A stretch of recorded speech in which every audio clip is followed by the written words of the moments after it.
ترند امسال گلای پارچه‌ای و تلفیقشون با هنرهای دیگه است. پس اگه تو هم دوست داری این هنر زیبا رو یاد بگیری، با عشق و انرژی همراه هم باش و لایک و سابسکرایب فراموشت نشه و یادت نره که ما رو به دوستان علاقه‌مندت معرفی کنی. برای این گل پارچه‌ای من از حریر چروک استفاده کردم، ولی میتونید با حریر سادم این کار رو انجام بدید.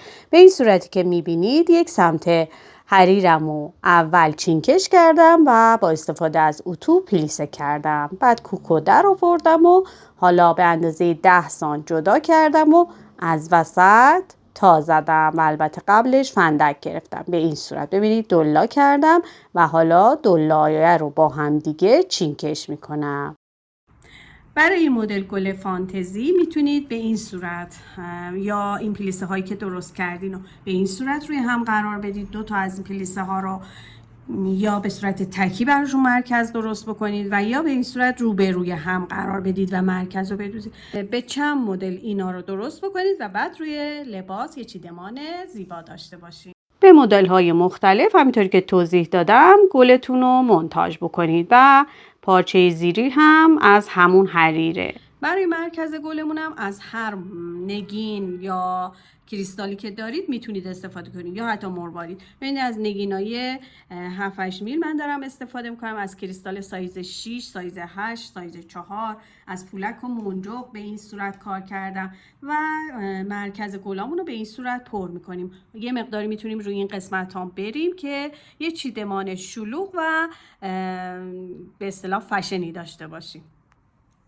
به این صورت مرکز گلها رو با انواع متریال پر میکنم به صورت دانه دوزی یا بعضی قسمت ها با متریال ریستر پل میزنم روی دوختای قبلی.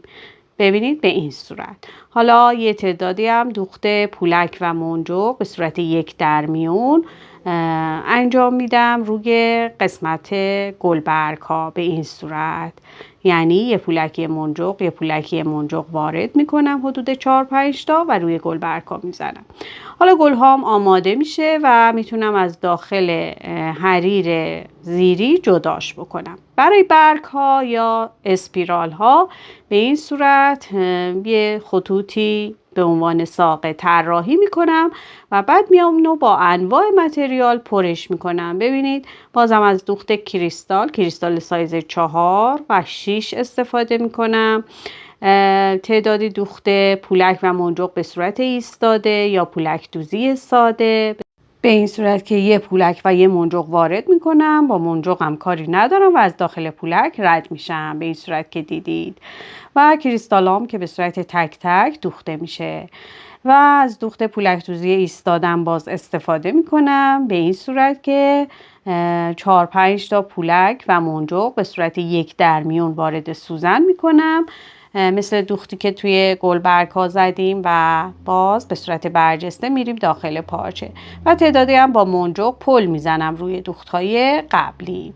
حالا از داخل حریرم جدا میکنم ساقه هایی که دوختم و بعد دیگه میرسیم به چیدمان و دیگه به هر صورت که دوست داشته باشیم روی قسمت بالاتنه یا توی قسمت کمر میتونیم چیدمان کارمون رو انجام بدیم. گلها رو به صورت نامنظم کنار هم قرار میدیم و ساقه ها و اسپیرال ها از مابین این گلها به صورتی که میبینید چیدمان میشه. اگه از این آموزش خوشتون اومد حتما ما رو به دوستانتون معرفی کنید.